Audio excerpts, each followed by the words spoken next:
കഴിഞ്ഞ ദിവസം ഞാൻ ഹിഞ്ചസിനെ കുറിച്ച് പറഞ്ഞു, എങ്ങനെ ഹിഞ്ചസിന്റെ സെലക്ഷൻ ഞാൻ പറഞ്ഞു. ഇന്ന് ഞാൻ നമ്മൾ പറയുന്നത് റണ്ണേഴ്സിന്റെ സെലക്ഷനാണ്. നിങ്ങളുടെ ഓഫീസ് ടേബിളിലെയോ നിങ്ങളുടെ കിച്ചണിലെയോ നിങ്ങളുടെ എവിടത്തെയോ ഡ്രോവേഴ്സിന്റെ റണ്ണേഴ്സ്, ആ റണ്ണേഴ്സ് തന്നെ പല വെയിറ്റ് കപ്പാസിറ്റി ഉള്ളതായി നിങ്ങൾക്ക് അറിയാമോ? വെയിറ്റ് കപ്പാസിറ്റിക്ക് അനുസരിച്ച് പല ലെങ്ത്തും വരുന്നുണ്ട്. അപ്പം ആ വെയിറ്റ് കപ്പാസിറ്റിക്ക് അനുസരിച്ചാണ് തീർച്ചയായിട്ടും നിങ്ങൾ ഈ ഡ്രോവേഴ്സിന്റെ റണ്ണേഴ്സും സെലക്ട് ചെയ്യേണ്ടത്.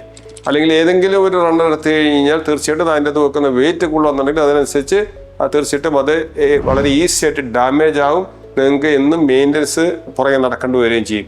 Dear friends, welcome to Danny Martin associates. ചില റണ്ണേഴ്സ് നിങ്ങൾ കാണുക, അതിൻ്റെ അകത്ത് ഓരോന്നും ഓരോ വെയിറ്റ് കപ്പാസിറ്റിയാണ്, അത് ഓരോന്നും ഓരോ ആപ്ലിക്കേഷൻ ഉള്ളതാണ്. അതനുസരിച്ച് തീർച്ചയായിട്ടും നിങ്ങൾ അടുത്ത വേണം നിങ്ങൾ എന്തെങ്കിലും ചെയ്യുമ്പോൾ, ക്യാബിനറ്റ് ചെയ്യുമ്പോൾ, അല്ലെങ്കിൽ വാർഡ്രോബ് ചെയ്യുമ്പോൾ, അല്ലെങ്കിൽ ഓഫീസ് ടേബിൾ ഫർണിച്ചർ ചെയ്യുമ്പം ഇതിനനുസരിച്ചുള്ള നിങ്ങൾക്ക് അനുയോജ്യമായിട്ടുള്ള റണ്ണേഴ്സ് സെലക്ട് ചെയ്യുക. കൂടുതൽ ഡീറ്റെയിൽ അറിയാനായിട്ട് നിങ്ങൾ ഡാനി മാർട്ടിൻ്റെ ട്രിവാൻഡ്രത്തെ എറണാകുളത്തെ ഷോറൂം വിസിറ്റ് ചെയ്യുക. Thank you.